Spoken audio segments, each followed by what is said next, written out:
welcome to the October 25th version of the Zooch and Wilde podcast. Great slate of action last week we're going to talk about, and we have some great games this week that we're going to talk about. Some playoff eliminators last week that we talked about, and a certain SEC team that might rhyme with Alabama that, let's just say, Zooch, the fan base is not happy in No. Tuscaloosa right now. That's what we're going to kick it off with. We're going to talk about Alabama, Tennessee, and the big game that happened last week.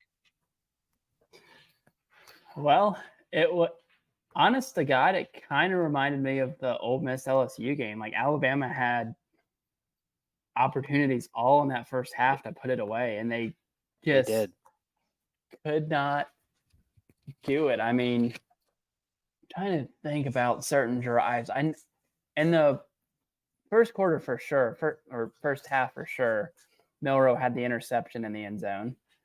Mm-hmm. They, forced the turnover on Tennessee, couldn't do anything with it.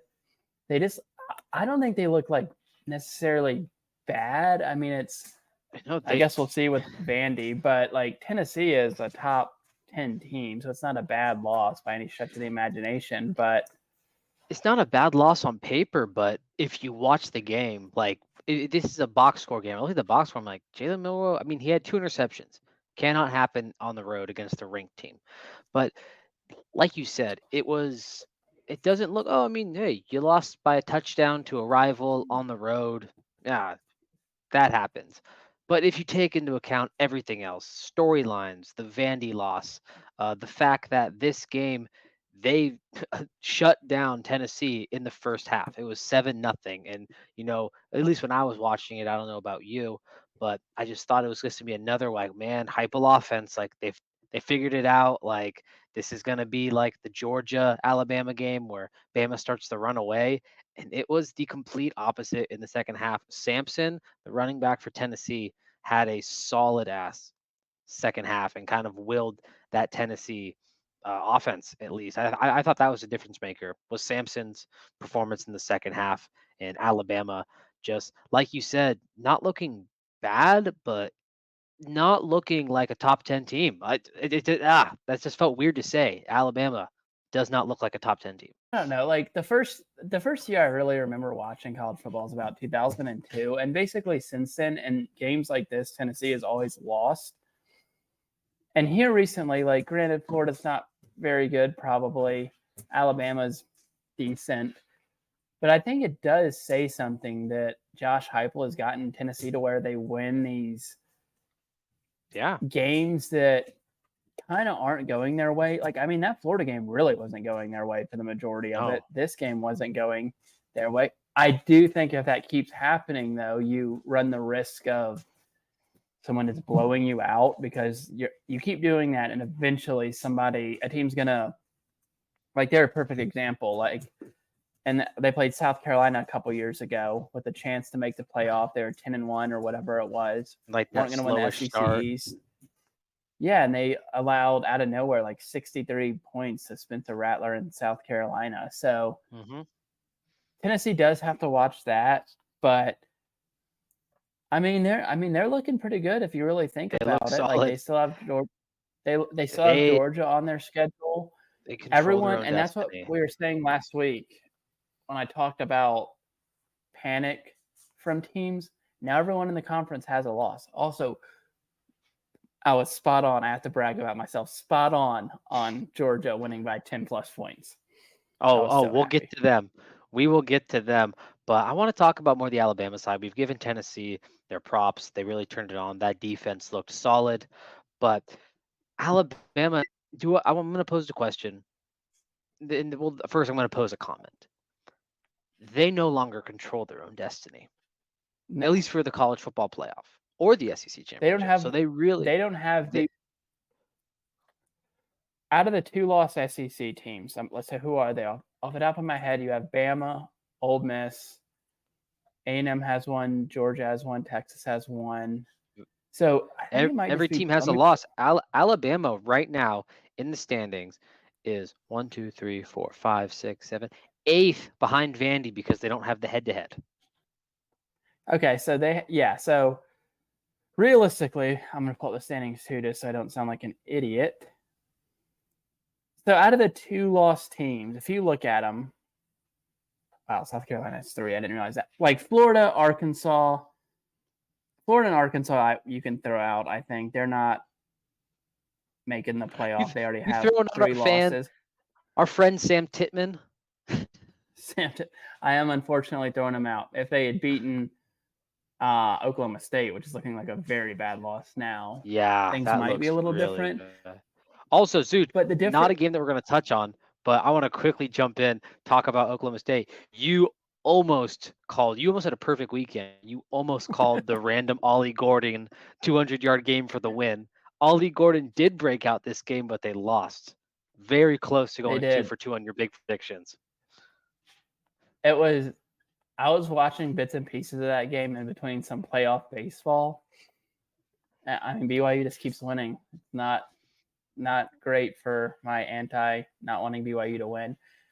But back to the SEC, if you look at, like, I think Alabama and Ole Miss, for example, are in very different places. Alabama, if you look at their remaining schedule, they're at 15 right now. So if they have Missouri, I guess they do have LSU, but Missouri, LSU, and then their last 3 are Mercer, Oklahoma, and Auburn. All at best, Auburn's bad. Oklahoma at best is mediocre. They look bad though. So they definitely have to win those Missouri and LSU games, and that could get them back. And I'm not saying SEC championship. I think that is likely gone because you don't have the tiebreaker over Georgia, or Tennessee. I mean, or Tennessee, and then you have to hope. You would have to hope everyone had 2 losses, and they were later in the But even season, and you then, somehow yeah. jump them. Yeah, but even to make the playoff, I don't know that by going 10-2 they would get in. I think they could be They don't control close. their own destiny. They seriously don't. Because I mean, what happens if BYU and Iowa State are both undefeated? Or is that possible? But because that eliminates a playoff spot. What if Clemson beats an undefeated Miami? Like you're not going to leave Miami out. So there's your 2 ACC teams. Then the SEC only gets 4 max in, and that's when you start having to pick straws. Right, and that's what I'm saying is like they don't. Obviously, they can't lose again and have the 3rd loss, but like Ole Miss, for example, while they would have to win out, they still have Georgia on their schedule, and I mean Georgia is going to be, unless Georgia drops. Let me look up who they play before they play Ole Miss. Georgia just plays Florida before they play Ole Miss, so they have a bye week this weekend. Then they play Florida and then Ole Miss and Tennessee. So if you're an Ole Miss, you're like, all right, we go 10-2, we beat Georgia, they finish 10-2. You're probably going to get in. I don't know that, like you said, I guess if either BYU or Iowa State's going to have a loss. Yeah. We'll see what happens with Indiana. I guess if BYU, Indiana, Iowa State, Clemson, and Miami all have 1 loss, then maybe not. But my point being is Ole Miss has the benefit of, all right, like Georgia's going to come to town. They beat the surefire number 1 team in the nation up until Saturday a couple weeks ago. You beat them. Then Georgia has that 2nd loss. You have the tiebreaker over them. LSU still has, like, LSU. I don't know how it would work out but I don't necessarily know. I mean, LSU has A&M, Bama, Florida, Vandy, Oklahoma, so they could lose one of those games. Crazy. It's seriously crazy. So with the SEC, I really don't. I think Alabama's out of SEC title contention, but I don't 100% know. I mean, we don't know what A&M's going to do. Like, if A&M and Georgia went out, that's who's going. We'll see. And I think that's why you're seeing a lot of panic in Tuscaloosa right now, because it's for the first time in a while. It's like, holy shit, we don't control our own destiny. And speaking of panic, there was one individual who we have to bring up, who might be the greatest Feinbaum crash out moment of all time. Was Legends call strike friggin' 2. Lord, like you said, Lord help us if we get to strike friggin' 3. I mean, ladies and gentlemen, please go ahead and listen to Legends call into the Feinbaum show again. It was just another all-time generational performance that Well, I think perfectly sums up the state of the Tide right now, at least their fan base. Well, yeah, and it's like we talked about. That is just not a place you go. And even if they did finish 10-2 and didn't make the playoff, that's not a good season. It's kind of like being the manager of the New York Yankees. Like you Playoffs or can go bust to Game 7 of every the year. ALCS, and if you lose, it's not a successful season. And fair, like I think it's fair. I don't, think that the Alabama coach should be held to the same standard as Clark Lee at Vanderbilt. Like that's just not. You're at Alabama. You have best facilities. You're right there in the best. Like you get the best recruits. Coaches get paid whatever they want, including assistant coaches, all that stuff. So it's a tough gig, and it's not for everybody. So it is not for everyone. And you see like Ryan Williams' stories, like his like it is like everything's building up, and it's like a powder keg right now in Tuscaloosa. And if they get a third loss, like it's gonna explode because that takes them out of the playoffs and everything. So it is what it is. We will see with Bama in time. Tough game against Missouri this week. I think my Missouri playoff pick just looks worse and worse by the day. But so I think they'll handle them. and But Brady Cook's out, running backs out. yeah, So it's not looking if good. they lose that, we will be on strike freaking 3, and you have been DFA'd to freaking single A short season Kalen DeBoer. Yes, exactly. They'll send him to Tuscaloosa Junior High to get some reps in. Anyways, we're going to move on to the Texas versus Georgia. And I titled this Kirby's back to his old tricks again, man. He's back to his old tricks again, back against the world. 3 things in life are certain: death, taxes, and a back against the wall Kirby Smart kicking the ass of whichever team he has next.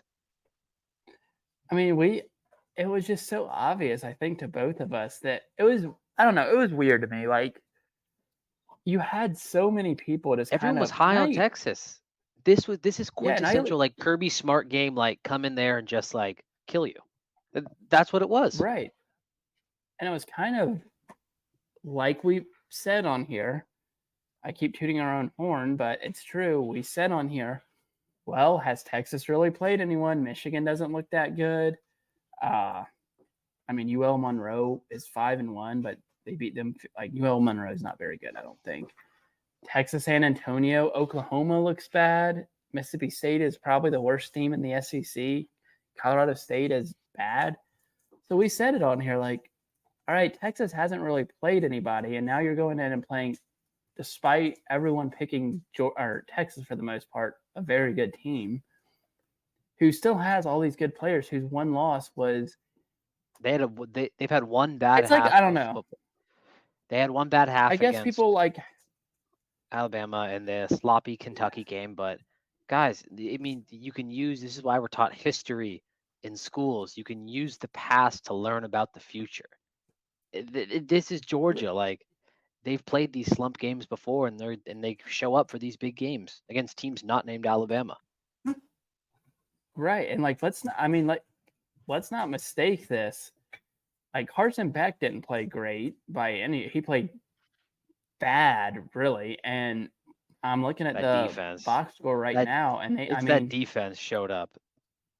Yeah, Texas had 29 yards rushing on 27 attempts. That's 4 crazy. turnovers.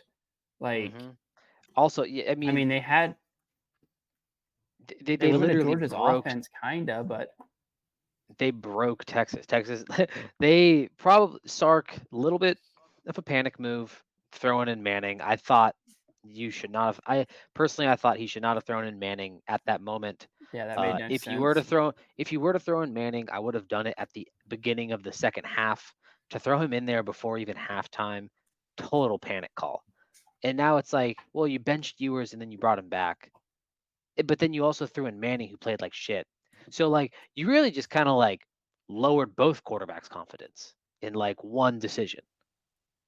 Yeah, and he might get back on the bottle tonight. He might be polishing off one of these bad boys or something. Sark. Well, and you can say what you want to, but that's gonna be in the back of his mind now. Like, oh God, if I don't play, you know, great, if I make a couple mistakes, I might get benched again. Like that's not you can't do that kind of stuff. You have to, and it's that whole thing. I mean, I know for a while now people have been saying like, oh Manning, Manning, Manning, and he's been no, we're waiting, we're waiting. It's Quinn Ewers' team, but when you do something like that, you make it think it's not his team. That's how No, I mean, if I was it's Quinn just Ewers, not. that's how I would read into it a little bit. So Yeah, yeah, no, and we have to before we do anything. There's a couple like out at Texas. They try to get back into the game. There was the reversed pass interference after the fans started throwing bottles onto the field, which I thought was kind of funny. Glad no one got hit, but like, hey, like they literally just like it was out of a movie. Like they just chucked all the bottles, and the refs were like, "Yeah, maybe we just decided to change this." It was yeah, Kirby that was made no not sense. happy in that moment. Kirby looked like if he could have elbowed someone in the larynx, one of the refs, I truly think he would have. Like if he was giving free Yeah. reign just to put someone in a full Nelson, I think he would have. Oh, he 100% would have, and that gave him that like made Georgia even more motivated when they did that. Yeah. Like it ended up not being a good thing for Texas, and like I said, they just like I know it's total yards and stuff looked close, but to me that was I don't know that was kind of domination by Georgia to me. Like I know Texas cut it to like a 8-point game at one point, but hmm it never really felt to me like Georgia was not in complete control of that game. They they weren't, and I think that you mean you're already thinking of the image that I'm thinking of. It is it is our guy uh, Grant Grant Grant Walter, the Texas fan. Actually, I'm standing with him. I'm not wearing a hat on today's show. The Texas fan that took the internet by storm. I don't know about you, but if you guys don't know what I'm talking about, if you're watching the Georgia Texas game, it was that kid who had the Conway Twitty hair that they showed, just super sad at the very end of the game. Um, that seriously, Zooch, I don't know about you. I started laughing in the moment they showed that Yes. and immediately went to Twitter. Like I'm talking like sometimes these things happen like, oh yeah, I saw on Twitter right after. It's like, no, I literally got on Twitter and BCG and Big Cat had already had tweets up. Yes, because I mean, it was just like the most. It epitomized like Texas. It just really did, and hmm like the whole thing is just like why Texas annoys me. Like Matthew McConaughey like releasing the statement about them throwing the bottles and stuff on the field. I'm like, come on, like, They and like it, like want to be. It's like they Texas want to be wants to be wild, like, but it's like they're not. well, Like they and it's are almost like to super me, uppity.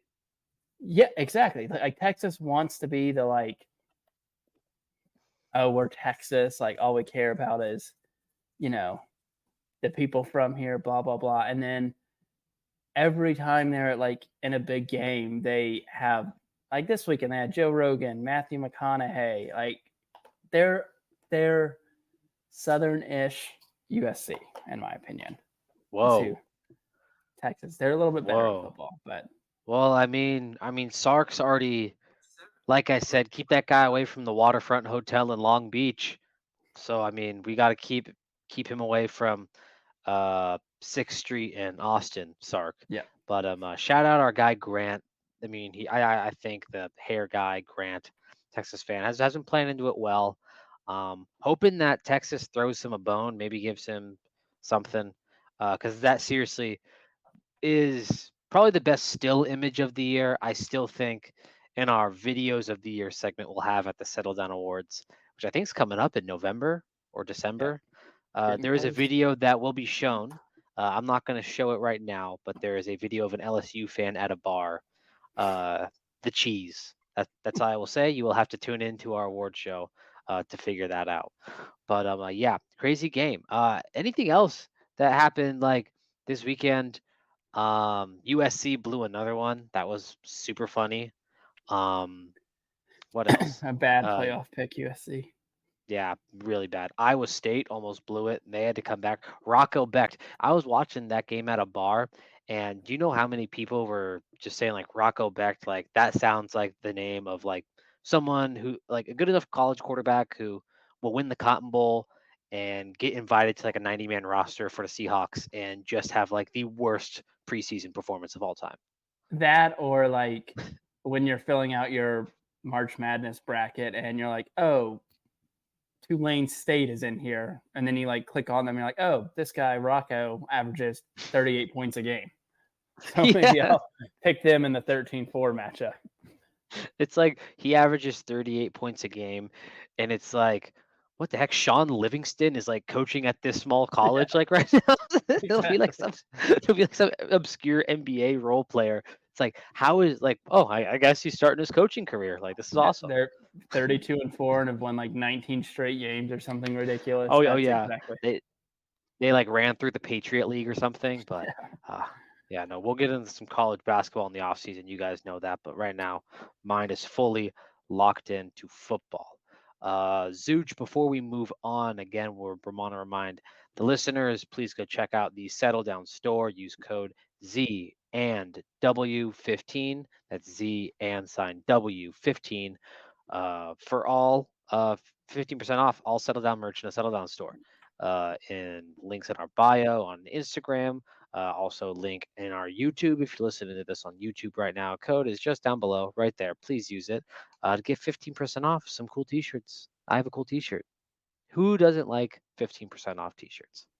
Not me. But Sark only wants 15% off drinks. But we're gonna move on to another weekly segment, and it is the list. Zooch. Little lighter list this week than last week. I'm sure in the next upcoming weeks with the election, like Oh we god. said, it will get bigger. But yeah, I have. I think you went first last week, so I'll go first this week. Or who knows? So this comes from at hold the line underscore AU, and AU standing for Auburn University. So Coach Harsin tweeted out something along the lines of one of his classic, "Hey, it's a great day to like attack the day. Let's get after it." You know, and he posts like the inspirational stuff in the morning. It's something that had to do with culture, like building culture. Um, and hold the line underscore AU says, "What the fuck do you know about culture? Your idea of culture was fucking your assistant when you should have been recruiting, you loser." Unbelievable. I mean, Auburn, these guys are Brian Harson's still living rent free in Auburn fans' heads right now. He'll never be forgiven. That will be like It's 80 just years from now. I mean, it's unbelievable. Like, not to say Brian Harsin did the best job at Auburn, but it's like, holy moly, like you guys got to focus on this season. Hugh Freeze has got some problems right now. You got Peyton Thorne on my side playing quarterback. You guys got some bigger issues. Also, yeah, actually, that's it because I'm not going to read this tweet because it'll get us kicked off the air. So, Zooch, you are up. Yeah, that was I have 3.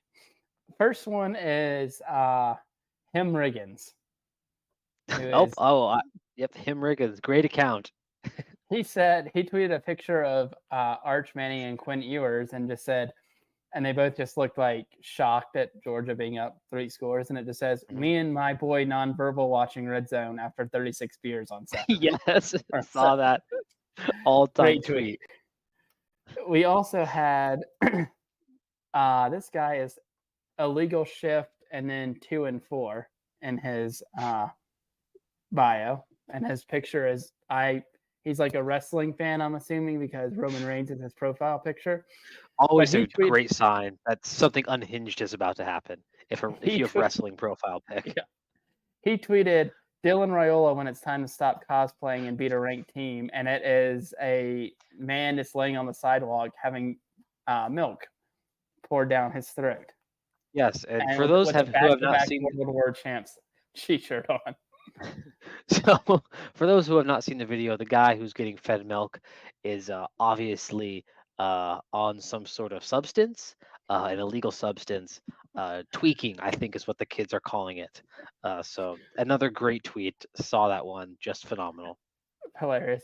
And then my last one is from, and I have to admit, I follow this person. However, I have to put this one on there. It is how I feel. His name is @GratefulReb. How I feel after watching Florida put up 48 on Kentucky, and it has a picture of a guy who is what I'm guessing is Guantanamo Bay with like a hood over his face and some type of like sheet over him, and it just has Charlie Weiss Jr. on. Saw that. Mr. Reb may have gone a step too far with that tweet. I also saw that. It's like I said, the burnerverse is becoming more popular. We want to show you guys the underbelly of what truly makes it. This is investigative journalism. We are essentially Anderson Cooper and who was the other guy that was like the famous reporter, but then he lied about the helicopter crash. Brian. Dan Rathers. That's essentially. I don't know. Dan, someone. We are those guys right now. We are just reporting. We don't. We are neither supporting nor against. We are just showing you guys, bringing this to the masses right now.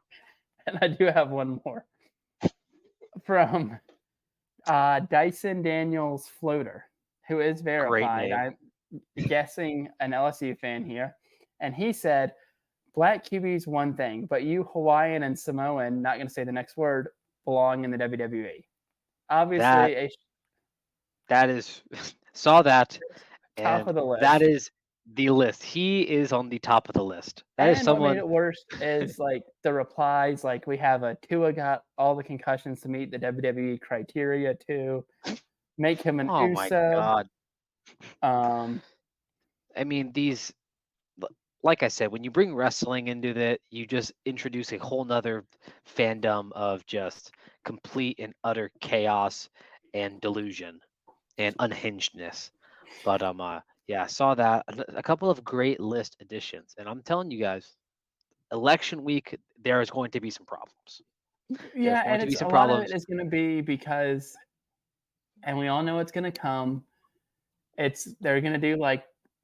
Someone's going to start like losing or whatever, like a state that matters, and they're going to show their like fan base, their rally meetup, and they're going to be like looking sad or crying or something, and it is going to be used on Saturday. I mean, people are still using that one girl from like the 2016 Nation. No.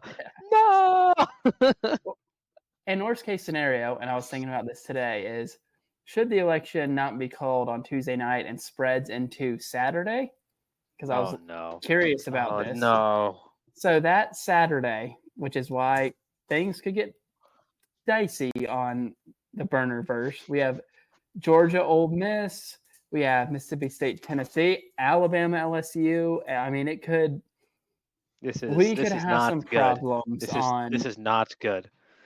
For the love of everything. The great people working the polls in this country, to the great people who vote in this country, please have everything settled by Friday. I'm begging you. I am begging you. We do not need the election to be finalized in the third quarter of the LSU Alabama game.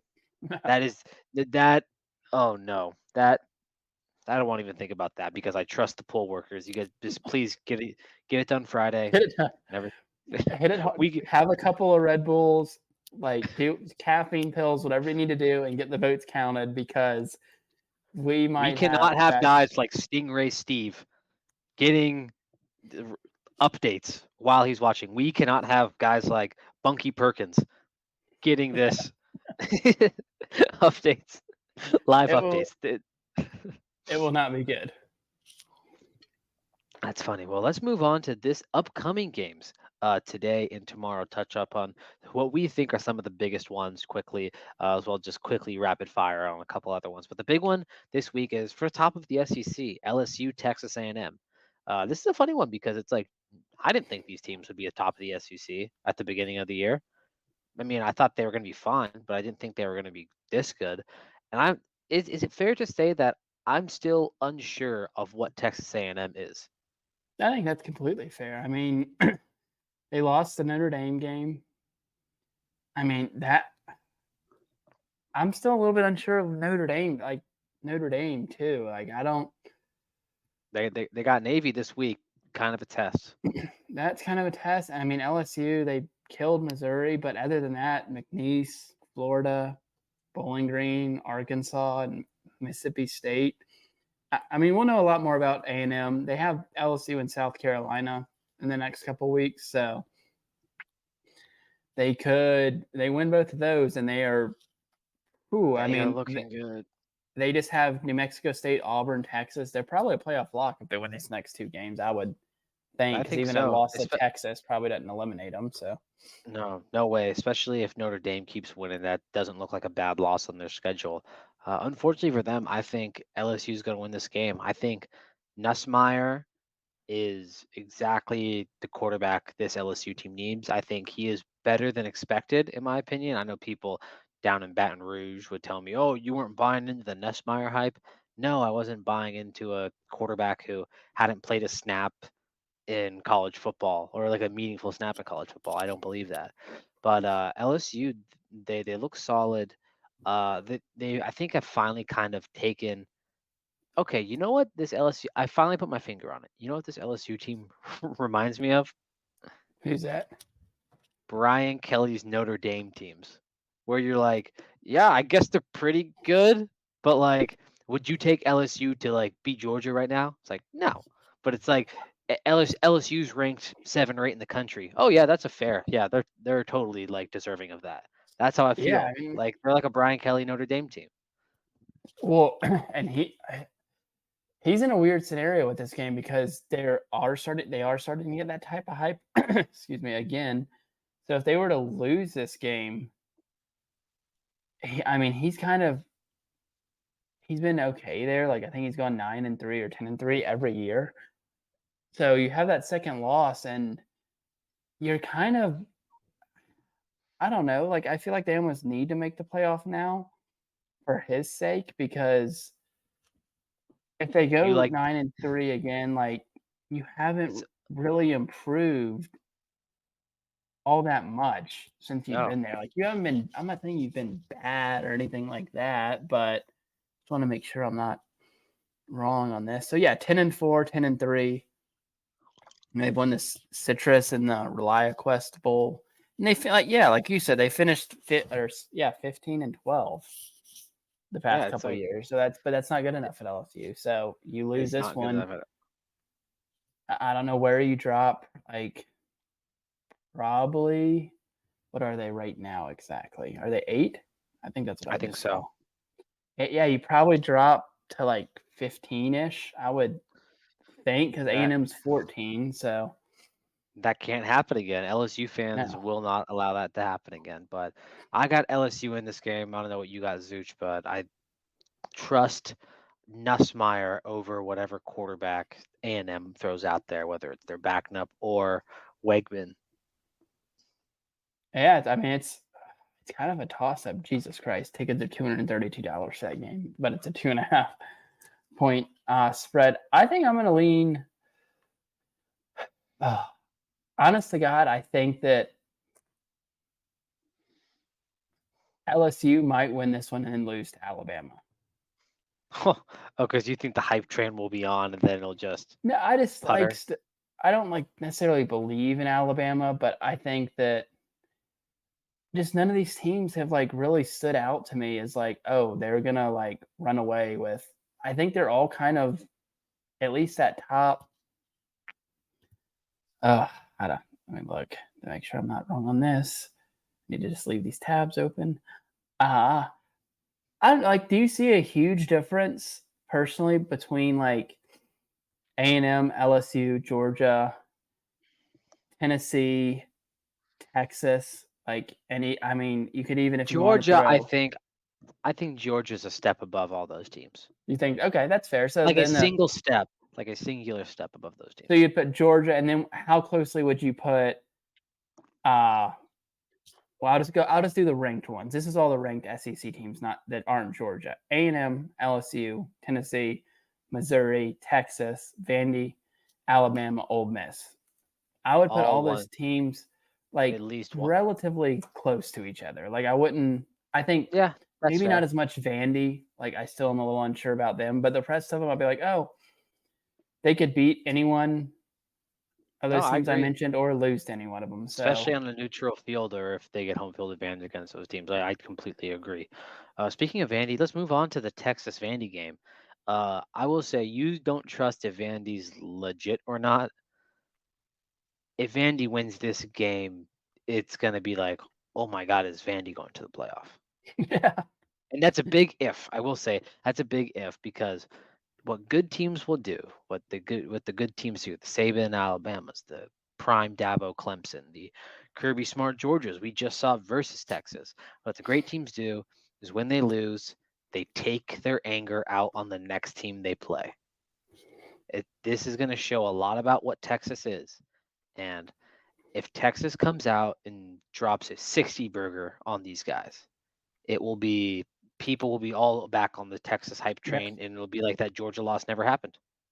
yeah. It's like in Georgia. It's like the Alabama loss never happened now, Hmm. even though we both saw that it did. But I mean, Sark is kind of in the same position as Brian Kelly now. Like I know it's only one loss, but you get that second loss, Start and sweating. yeah, you really start sweating because they made the playoff and stuff last year. I get it, but it would be what year four? He's in year 4 or 3.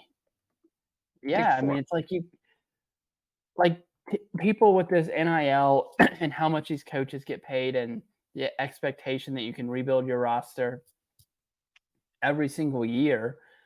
Yeah, he's in year 4. So like 5-7, 8-5, 12-2. If they end up with 3 losses this year, which is possible, I don't think it'll happen. I think they might end up with 2 and probably make the playoff. But if they end up with 3 losses, 3 out of 4 years, you haven't really done that much. That's not like he would be on the hot seat next year, plain and simple. I don't think he would get fired if they go 9-3. No, I But don't think they'd fire him with Arch. But then if you said, yeah, if he kind of has two puttering years in a row, I would agree. I don't think that's gonna happen, but this Vandy team, they're tough, and Diego Pavia is a solid quarterback, and they kind of play that like weird, almost like it's the I mean, for people who watch New Mexico State, it's like that shotgun offense, a little bit more closer to the old like option offense that Coastal Carolina was running with Grayson McCall, and it really is cool to watch. It's like a different style of football, and it's something different. Those option teams when they come to play, it's not like just we got to defend the drag and the play action and inside zone.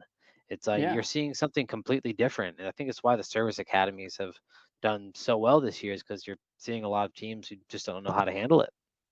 no, I agree. And it's Texas really should like I understand Vanderbilt's ranked, but that is I mean, unless Vanderbilt goes like 10-2, I guess that's a bad loss if you lose to Vandy and you're Yeah, Texas, just like it was for Alabama. Everyone said it was a bad loss for them. If Texas wants to be considered one of those type schools, the Bamas, Georgias, Ohio States, losing to Vanderbilt is a bad loss, in my yeah. opinion. So I think No, I Texas mean, will probably win by double digits at least, but I mean, who knows? I think Like, so too. I mean, this is what the great teams do. The great teams respond, and if they don't respond, maybe they're a good team. Like which is hey, it's fine. I mean, maybe not at Texas, but it's fine. We will see. And Zooch, we have a specialty. We actually get to talk about Boise State without being homers because yes, Boise State is in the biggest group of 5 game. Is it fair to call this the biggest group of 5 game, at least in the last 5 years, that's happening today?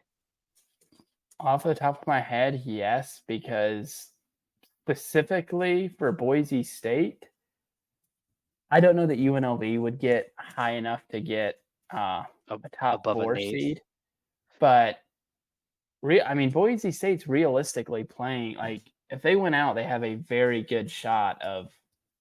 I think if they went out, they're in. I Oh, I yeah, in I the I think top they can. 4. Oh, you think? Oh, Yeah, I'm that's what saying I'm went saying. out. That Oh, if they is went out, if Boise State wins out, they're for sure. And I'm just saying, so they're granted it's the AP poll or whatever, but the JP I poll. mean, what's that? The JP.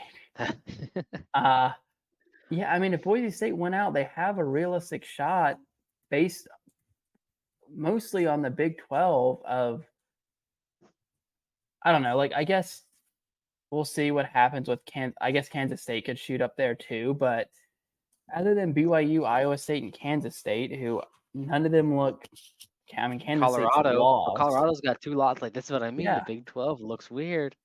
So, like, if Boise State were to win out and their only loss is a last-second field goal to Oregon, I don't know that any of those schools besides BYU and Iowa State, who are obviously ahead of them, would be that 4 seed. Because I don't think that either one of those schools are.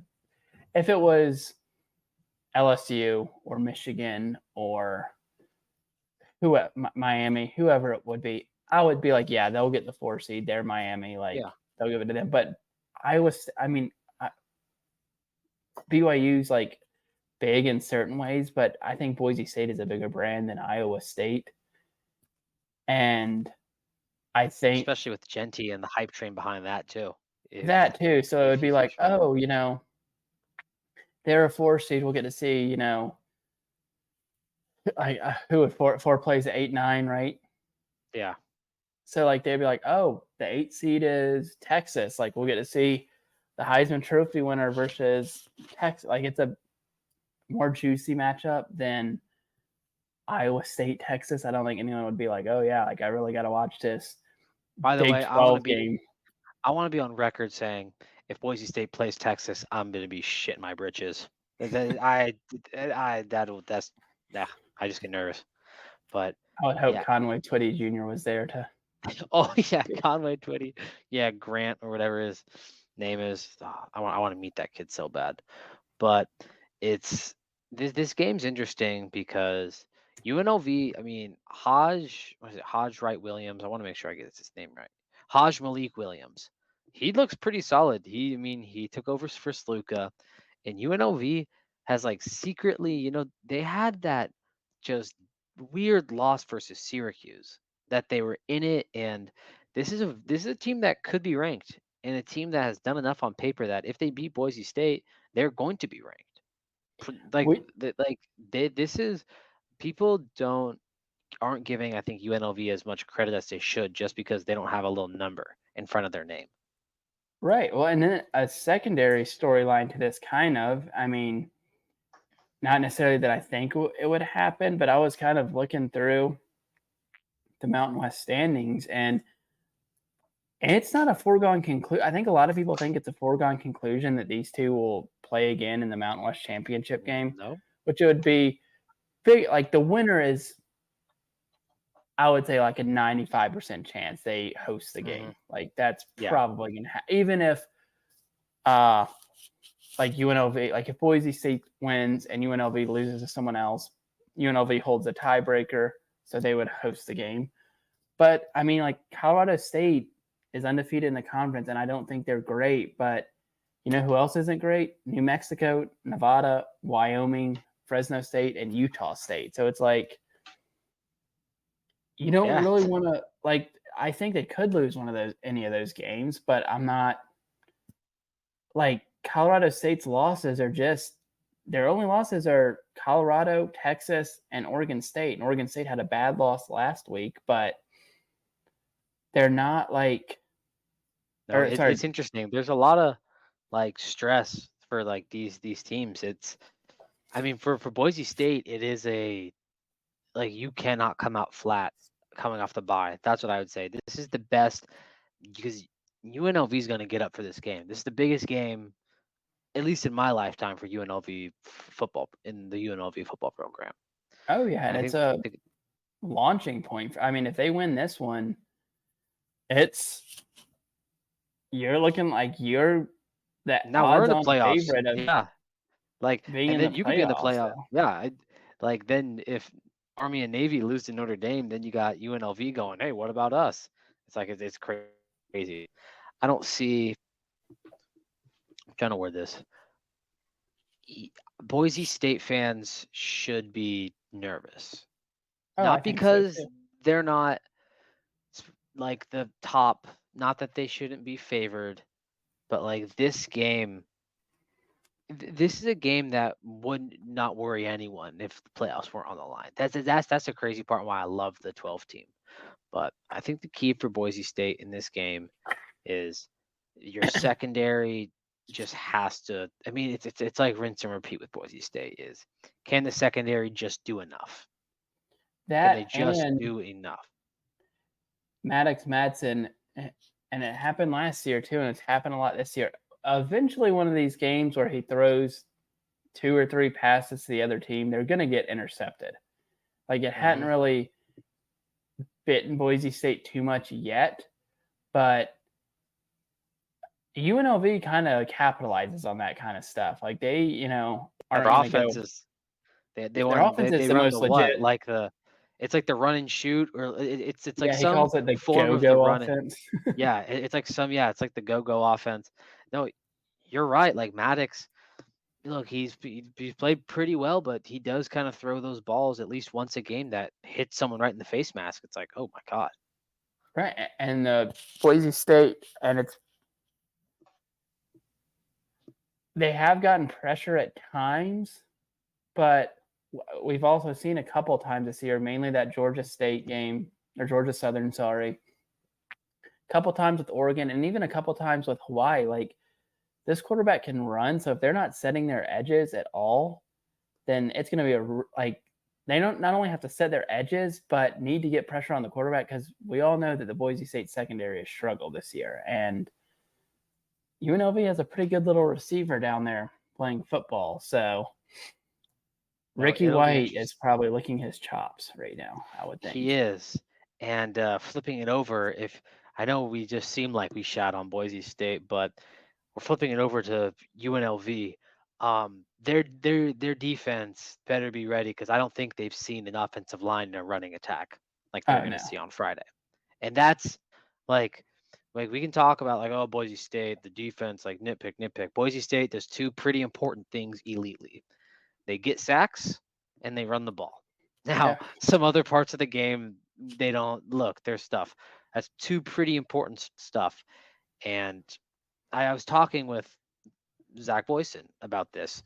Um, Obviously, if you guys listen to In the End Zone. It's Settle Down's pro football podcast, but I was watching the college football games with him this last weekend, and he said what makes this Boise team, I thought it was so profound, what makes this Boise team different is that Ashton Genty in this offensive line is so good, it gives them like almost like an extra like layer of protection into being into getting upset and beat. Because even if everything else is going wrong, like offensive line can still kick ass and Ashton Genty Yeah. can still kick ass. Even if everything else is going wrong. I mean, we saw that happen in the Georgia Southern game. Literally everything else was going wrong. And that like those two things willed them the victory. Right. And I do think it's going to. The last thing I'll say on this is if Boise State can keep doing that, they should win.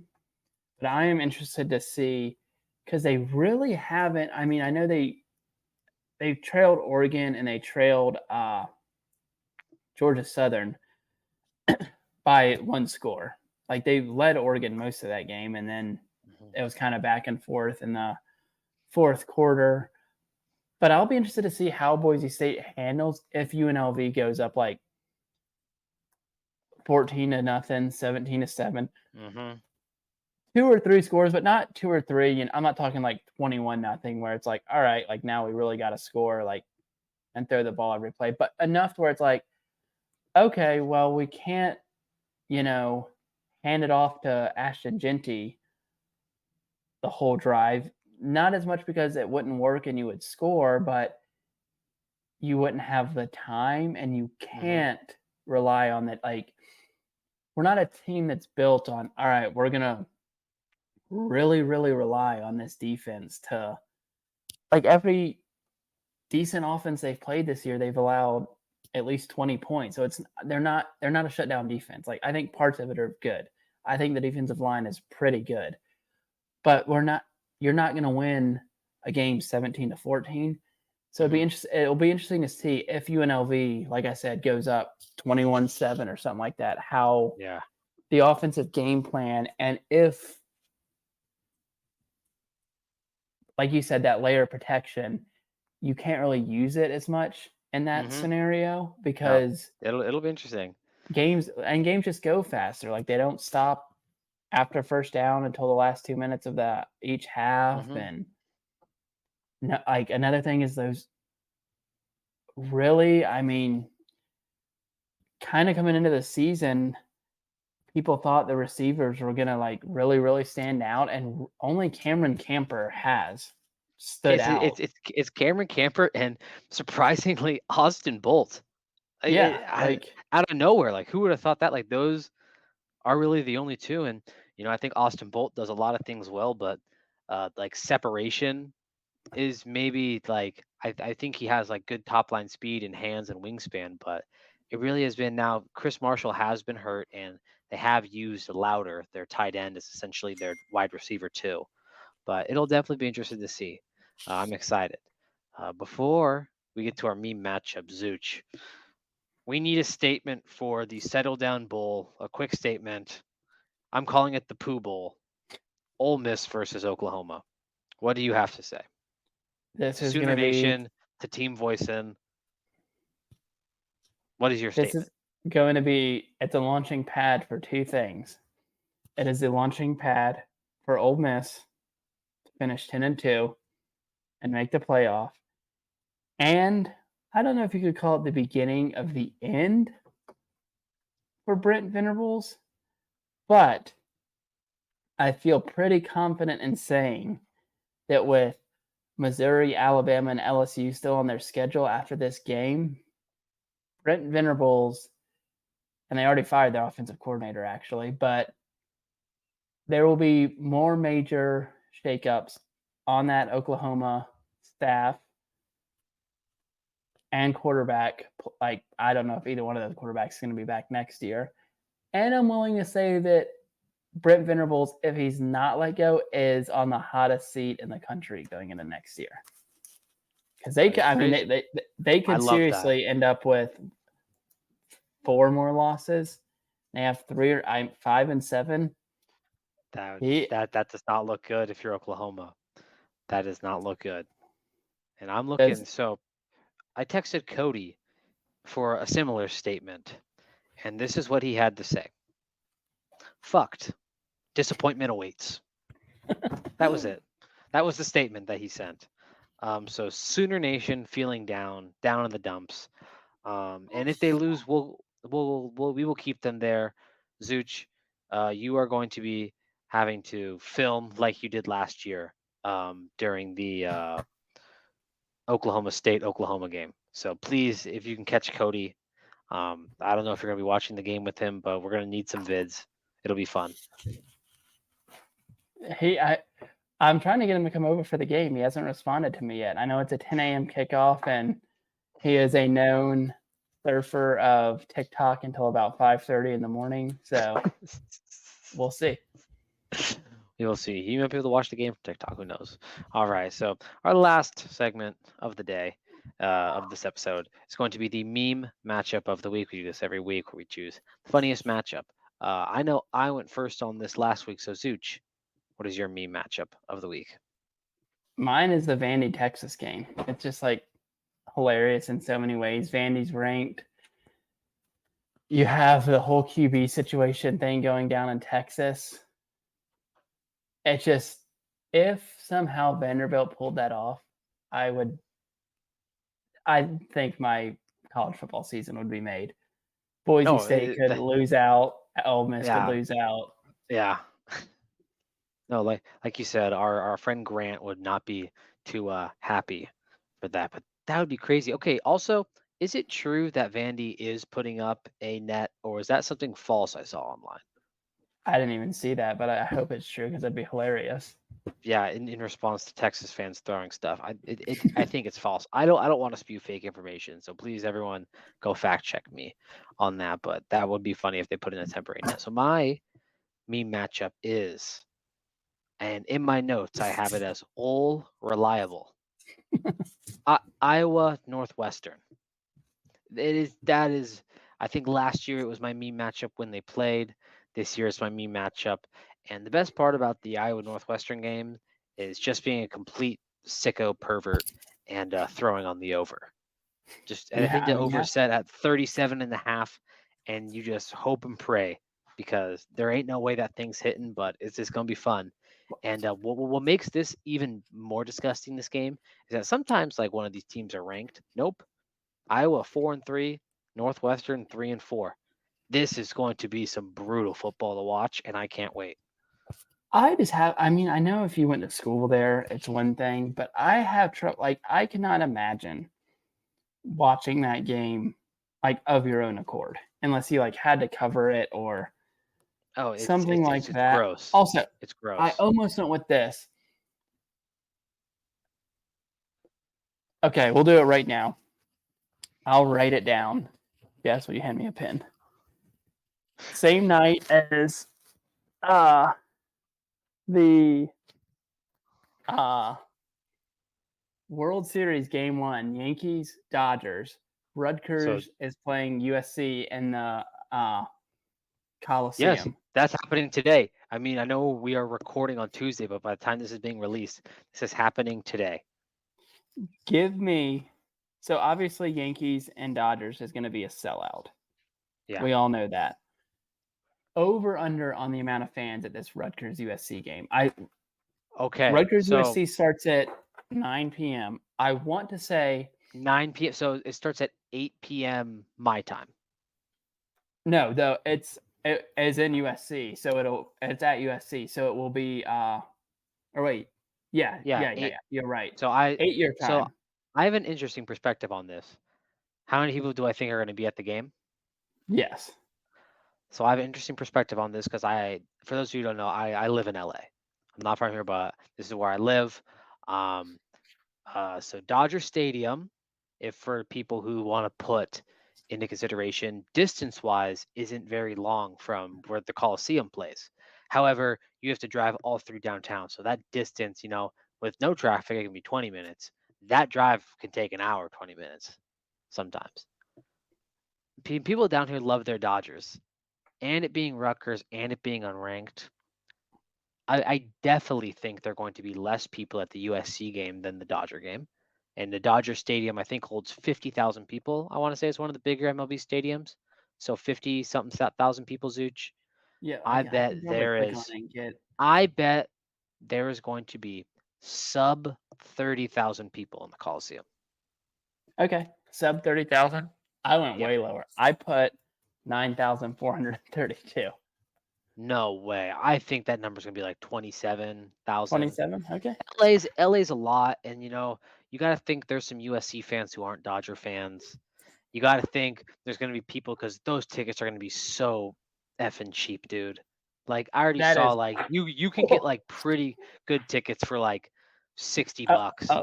And we have usually $200. We have another interesting tidbit to add to this. The Suns play at the Lakers same night at 8 p.m.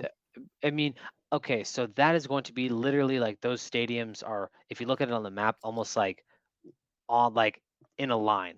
That's like the Orion's Belt. Oh my gosh. I know I'm staying the hell away from that side of LA. I'm staying west of the 405, man. And then the last thing, and then we'll wrap this up just because it's hilarious to me. Out of those 3 games I just mentioned, and you know what? I'll go ahead and see too. Actually, no, they wouldn't be playing because they play in the same arena. The Kings aren't playing. Take a guess at the ticket prices for those 3 games. So you have Suns at Lakers, Yankees at Dodgers, and a World Series game. So are we going get in price is what we're going to do. So the just the price that ESPN shows me. So Dodgers and Yankees, I'm going to go $1,100. Okay. Suns, Lakers, I'm going to go $85 or $90. USC, I'm going to go $17. You actually really, really close. So the Suns, Lakers is $82 on ESPN. The Yankees Dodgers is $879. And the Not USC bad. Rutgers is $11. I know my sports down here, man. Oh man. Also, $11. I mean, you can't beat that if you're a guy. But I don't know. My thing is like, uh, like there's so much crossover with USC and Dodgers, man. And like USC's really bad this year, and like the Dodgers are like, this is the biggest World Series in at least 4 or 5 years. Yeah. No, I still think. Okay, so you think there's going to, this is the last thing we'll still say. You think there's going to be less than 20,000 people at the game? I think so. I think I think there's going to be more than 20. There's a lot of people in LA. I mean, I wonder if there's any concerts. Are the Clippers playing that night too? Oh, I didn't even think about the Clippers. Because they play in a different arena. So Friday night.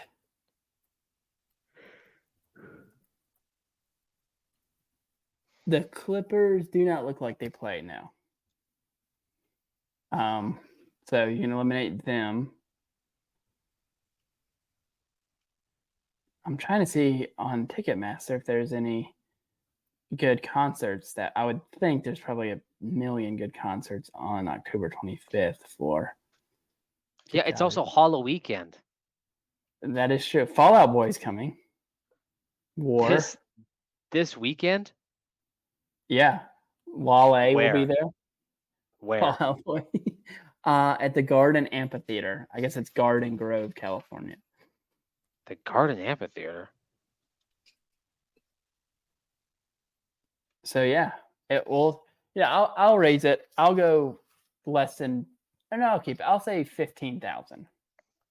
Fall Out Boy's playing at the Garden Amphitheater? Mm-hmm. Dang, they've fallen off. That doesn't look very big.